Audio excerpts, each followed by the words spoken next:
Okay, and welcome to the well-anticipated shoe review. Today, I will be doing a running shoe review of my favorite running shoes. I will limit the video just to running shoes, and then I will do more of a training shoe inside of the gym for a separate time. But this one will be strictly about running shoes. When it comes to running shoes, there's 5 different categories. I know, 5 different categories of running shoes, which I've only learned recently, getting into the running space recently. We have a recovery running shoe, an easy running shoe, a long running shoe, a speed running shoe, and then a race day running shoe. So they're the 5 different categories. Personally, although I love shoes probably more than most people, if all people, I've limited it down to 3 of my own categories. I have an easy running shoe, I have a hybrid or like a utility running shoe, something that is multi-purpose, and then I have like a strictly race day shoe or a speed shoe. So 3 different categories we'll go over today, and I'll talk about my favorite ones of each of them. So for those who don't know much about running, most of my runs throughout the week, or most runners I would assume in general, are easy runs. And now easy is defined by like an easy intensity, not it's too easy for me, I'm so fit. So how we define that is we find, based off your heart rate, you are in a zone 2 or a zone 3 threshold, and that is where you accumulate time on feet and you're building your aerobic base. So when you're running in this easy zone, you only need a shoe that caters for that. So you don't need something that's crazy fast, you just need something that's comfortable, that can also run long durations, that you're not going to make your foot sore, but also gives you the right feel for you because you're going to be spending the most amount of time running in this zone. Now this is the category that I would have the most amount of shoes for because most of my runs are easy runs. I only do 1 or 2 max speed sessions a week, and I probably only use my utility for like a high rock session or a CrossFit session 1 or 2 times a week as well. But I'll use the easy run where I'm running 30, 40, 60, 90 minutes. That will be an easy category. So I'll have 4, 5, 6 different types of easy shoes to make sure that I'm rotating through all of them. Okay, let's start with the first easy shoe and arguably my favorite easy shoe of all time. We have the Saucony Endorphin Speed 3. Now apparently it's Saucony, not Saucony. I've been corrected on that a few times. And this is the version 3, which is an older version, one they don't necessarily make or sell anymore. So I had to get this one from the US because my previous version I loved so much, but I ran them into the ground. So this is my first easy run shoe and arguably my favorite. It has a nylon plate in it, so it's not like as harsh as a carbon plate, but it is firm and very comfortable. So it's comfortable enough that I can do most of my easy runs in them, but I also have the preference of getting a good amount of return and feedback from the shoe where it's not too slow and cushiony. Although that might be more comfortable, I prefer to run at a slightly higher tempo and maybe forego a little bit of comfort for a little bit more return. But I find the Saucony Endorphin Speed 3 is the perfect amount of comfort with that return. For the Saucony Endorphin Speed 3, I'm going to give this shoe a 9 out of 10 in the easy run category. Now this is the version up from that, is the Saucony Endorphin Speed 4, and because I couldn't no longer get the 3 in Australia, I just assumed the 4 was the new and improved version, but I thought wrong. The 4, I'm not a huge fan of it. For some reason, I just don't like it as much as a 3. I find it's more of a narrow shoe. I just feel like the plate is different. I don't get the same feel that I got from the 3. So very early on, I probably did 2 runs in this shoe. And then I decided that this would just be a casual streetwear coaching shoe for me where I'll just wear it around the gym or on a walk or whatever. But I don't actually do any running in the Saucony Endorphin Speed 4. That is just a personal preference for me. Some people might love it, and just because a 3 was good doesn't mean the 4 was good, but that is what I would give the review for the 4. I'm going to give it a 5 out of 10.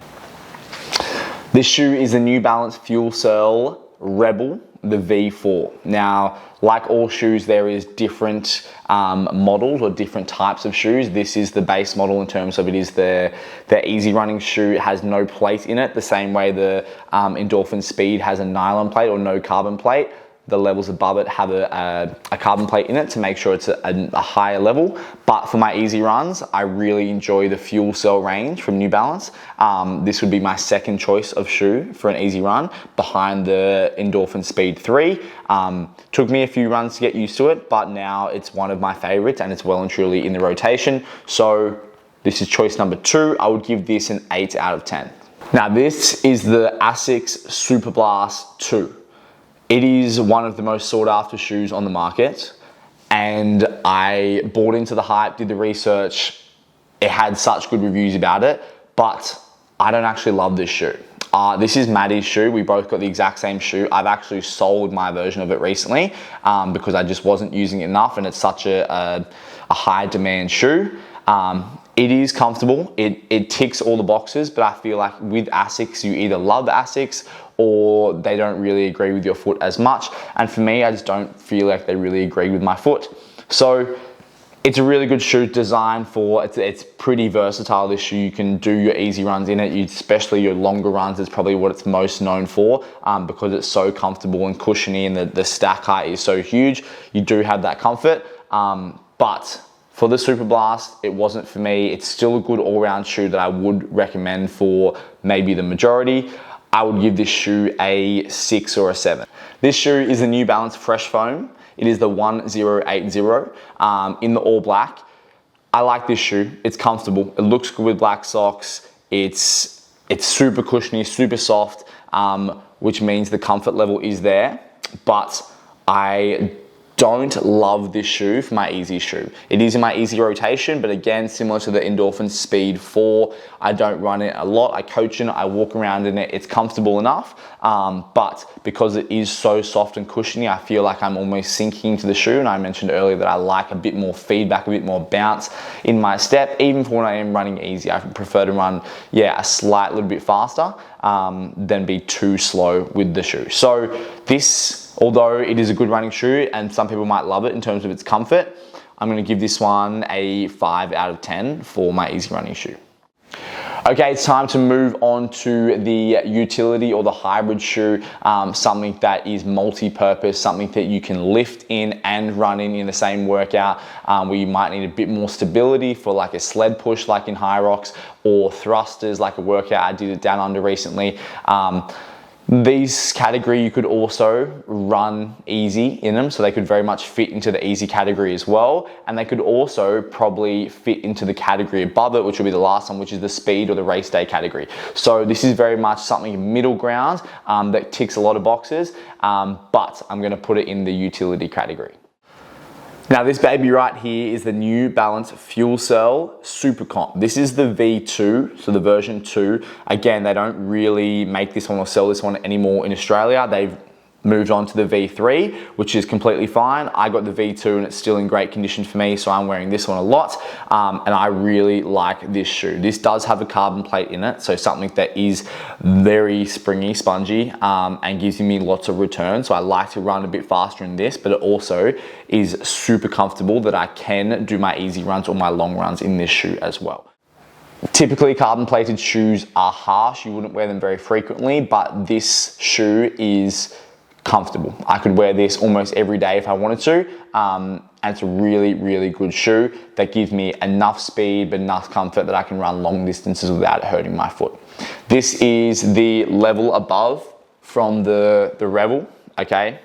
Although this is the V4 and this is the V2, this one has the V3, which is above it, which is just a newer design. There's a few upgrades there, but it's basically this shoe just looks slightly different.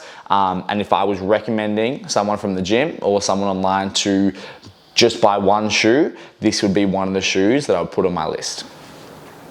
This shoe for the utility / hybrid category, I'm giving a 9 out of 10. Okay, next up on the utility list, we have the Asics GT1013.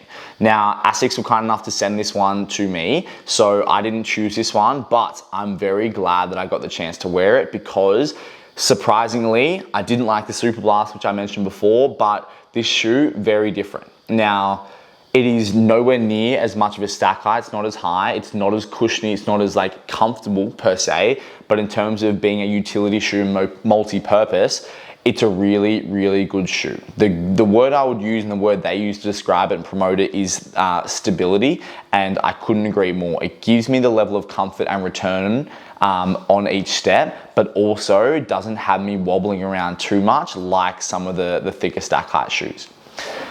This was my shoe of choice at the Down Under CrossFit Championships earlier in the year, where we had a 5-round workout with a 400-meter run into dumbbell thrusters at 32 kilos per hand. So something that required a lot of control and stability, but a big chunk of the workout was the run. So I needed to be able to run fast and be comfortable, but I needed to be able to complete those thrusters without wobbling all over the place. And this was my shoe of choice, and it did the job perfectly. So as a utility trainer, something whether you're looking for high rocks or CrossFit, I think this ticks a lot of the boxes. It's not my number one choice at the moment, but it is definitely up there.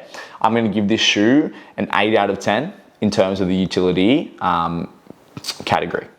Now this might look familiar. It is the exact same as my easy shoe, the Saucony Endorphin Speed 3. Only reason I'm giving this an extra mention is because this is the high rock shoe I used for my first race and was my high rock shoe of choice. It's not going to be my shoe of choice this time around. I'm racing this weekend in Melbourne, which I'll speak next about what shoe I'm going to wear for that one. But this was my shoe of choice at the time. It's my favorite easy run shoe, as I mentioned, but it also does have enough stability and control that I chose to wear it for high rocks, for things like the sled push, the lunges, things like that. I didn't choose something with a crazy carbon plate because when you are doing the sled push, you are doing lunges, things like that. If you have too much wobble, although the running is such a huge part of it, and especially if you're doing the pro division where the weights are heavier, you need to be able to produce power. And I found that this ticks all the boxes. This is also the shoe I wore at the Torium Pro this year for the running and clean and jerk workout. Again, 5 rounds for time, 800-meter run, 10 clean and jerks at a moderate barbell, 83 kilos. So I needed predominantly a running workout, but I had 50 clean and jerks at that weight. And if I'm wobbling all over the place, then those clean and jerks are gonna be way harder than they should be. So this was my shoe of choice. Special mention as a utility trainer, although it's my favorite easy shoe, the Endorphin Speed 3 is the GOAT. And coming to my final choice and pick for the utility trainer or the hybrid shoe is going to be the Puma Deviate Nitro 3.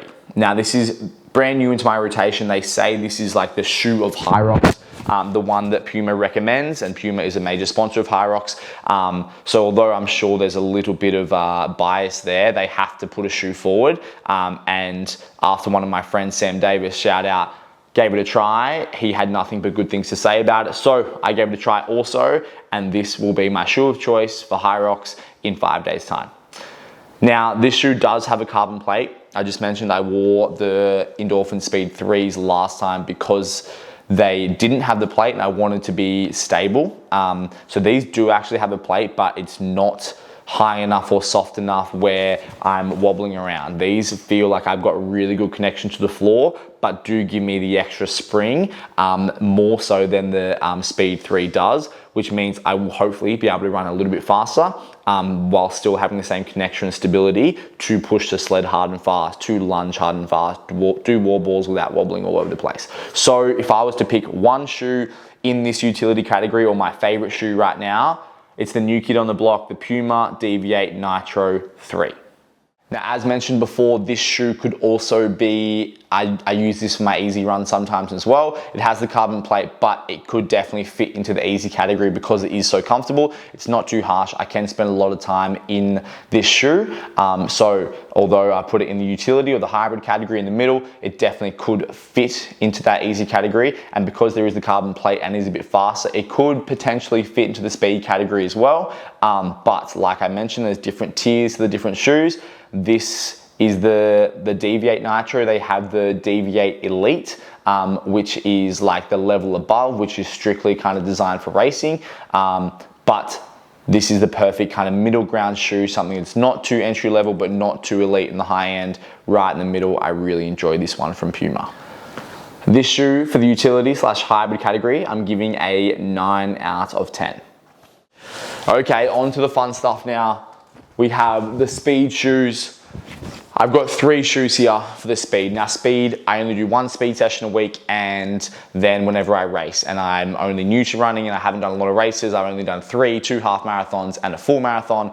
But if I'm doing a race, which basically just means strictly running, there's nothing else involved in it, like high rocks or like CrossFit, then I'm picking something which is going to give me the most return to make me as fast as possible. I don't worry too much about comfort on this one, although it is an important factor. I just want what's going to get me from A to B the absolute fastest. And the first shoe that I've chosen for my speed shoes has been the Nike Vaporfly 3. Now, besides his colorway just being absolutely gorgeous, this is a really good shoe that doesn't have too much of a stack height in terms of its carbon plate. It does have a carbon plate and it is fast, but it is not as fast as big brother, the Alpha Fly, which I'll go through in a second. This was my first kind of like speed shoe that I ever had. I had the Next Percent version a few years ago, my favorite colorway, red and white, which they don't make anymore. That was the first shoe that kind of got me into the speed. But this is the most recent version from Nike. Really, really good shoe, getting into that speed, that upper end in terms of like whether you want to move fast, but not too crazy and not too crazy expensive in comparison to the big brother, the Alpha Fly. This shoe for the speed category, I'm giving a 7 out of 10. And this is the Alpha Fly. I have 2 colors of this. I had this beauty and then I've got the bright Volt colorway as well. This shoe is beautiful. It is fast, it is thick, it is light and spongy. You can see the height of that stack. It's a beautiful shoe. I ran my first ever marathon in this shoe. It wasn't a good idea. I just wanted to look good, if I'm being honest. And so I wore it. I did look good. But if you're spending a long time and you're not actually running fast, probably not ideal. But now that I am getting faster and running faster, I will love to run in this shoe. It is so big, it basically propels you forward. You feel like you're floating. It makes a bit of a spongy sound, which is probably one of the biggest knocks on it, but it looks good, it feels the goods. I love the Alpha Fly. This is the Alpha Fly 3 from Nike. This shoe for the speed category, I'm giving an 8 out of 10. But my favorite speed shoe at the moment, and the one I ran my most recent half marathon in, is the New Balance Fuel Cell Super Comp Elite. So this is the Elite. We spoke about the Super Comp V2, all right, which is probably the level below it. And then we spoke about the V4 as the easy shoe being the level below that. But this is the top of the range from New Balance, the Fuel Cell Elite, and it is an absolute beauty. Now, although this one might not have as much cushion as the Alpha Fly, which I just spoken about, I find this one does give me a little bit more comfort. Now, although I spoke about when I'm running as fast as possible, I care less about comfort, more about speed, but there still needs to be an element of comfort, and New Balance haven't nailed this shoe. So if you're looking for a race day shoe for a half marathon, 5K, 10K, and you're looking to go fast and feel comfortable, if I'm picking one shoe, this is my shoe. This shoe for the speed category, I'm giving a 9 out of 10. Okay, so in summary, I have 3 different categories and I've gone through all of them. My favorite shoe from each category. For the easy category, it is the Saucony Endorphin Speed 3. Could be my favorite shoe of all time, the GOAT for easy running and long running. For the hybrid / utility category, something I want to be able to use to lift weights and to run far in the same session at the same time, I'm gonna pick the Puma Deviate Nitro 3. This is a pearl of a shoe. I'm loving what Puma are doing at the moment. And finally, my top pick for race day for my speed sessions is gonna be the New Balance Fuel Cell Super Comp Elite. My favorite shoe come race day. Now, if you are not like me and you're like, Bailey, just give me one shoe to buy. I want to run fast sometimes, but I want it to be super comfortable.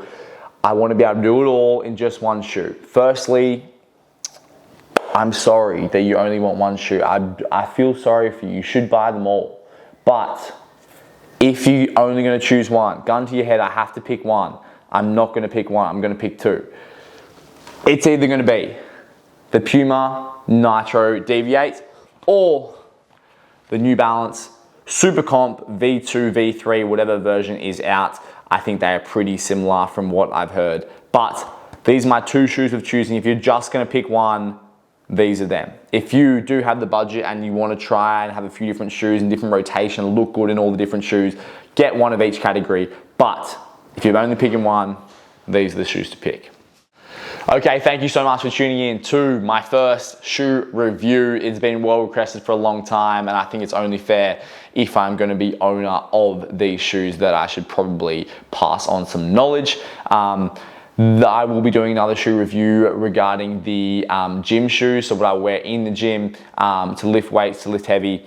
Not that I lift very heavy, but that will be a separate video down the line. But given that the most I'm doing right now is running, I think it's only fair to talk about what running shoes I use and what are my favorites and why. Hopefully you've got something out of this video, and if you have any questions about any of them, please either leave a comment on this video or message me on Instagram. Either is fine. I'll happily talk shoes any day of the week. I think everyone that is watching should go out and treat themselves to a new pair of shoes, given that they've watched the whole video, and you don't really ever need an excuse for a new pair of shoes. But I will preface that although I love shoes more than anyone, the new shoes will only get you so far. If you do want to get better at running, you probably need to follow some type of structured, periodized progression. And if you need help with that, we sell some running programs online. So if you have any questions about that, please shoot them through or head to Bayfit Online for either 10K or a 21K running program. They are specialized or personalized to you, and they're very educational, so you can learn about why you're doing what you're doing, not just running hoping you are getting better. But shoes do play a big part of that. So go get yourself a pair of shoes and the running program, and I'll see you at the Gold Coast Marathon.